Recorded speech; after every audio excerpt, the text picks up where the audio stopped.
Holy Week greetings, St. Therese Parish.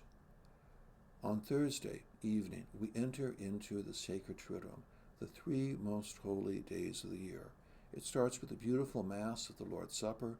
We consider the gift of the Eucharist and how that gift comes wrapped up inside another gift, which is the priesthood. But after that, we start to contemplate Jesus in Gethsemane. And I'd like to share a meditation with you. This is a painting by the Greek-born Domenico Theotokopoulos, better known as El Greco. He was born in Greece, he studied in Venice, but he did most of his work in Spain. And this is his depiction of the agony in the garden. And so take a little time and just look at it. We see these elongated figures, which is part of what his style is about. We see Jesus at prayer. Jesus is alone. Jesus has put down his outer garment. There is a light shining from heaven, and there's an angel there comforting him. There's a yellow gold there, so you see your primary colors of yellow, red, and blue. And look to the left. You see Peter, James, and John fast asleep. It's almost as if they're in a cave.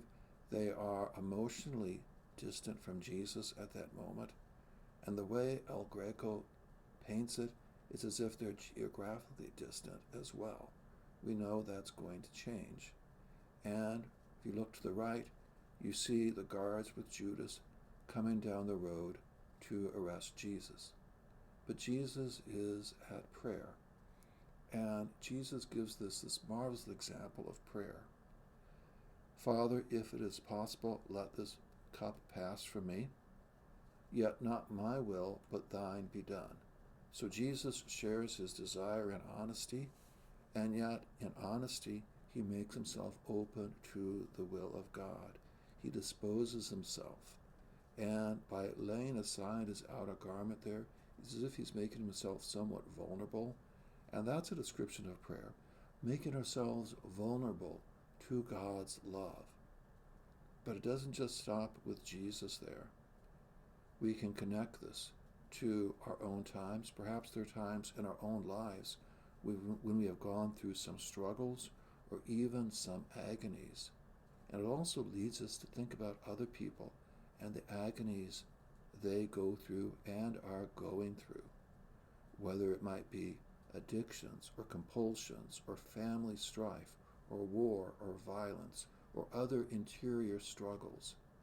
Jesus continues to agonize in many people today, and the agony in the garden teaches us to be honest in prayer, honest with how we're feeling. Even if we have negative feelings, it's important to be honest with them, with God, because that's how we start to deal with them, and yet at the same time continue to make ourselves open to God's will, willing to accept God's will, and also to pray for others who agonize today, to lift them up in prayer.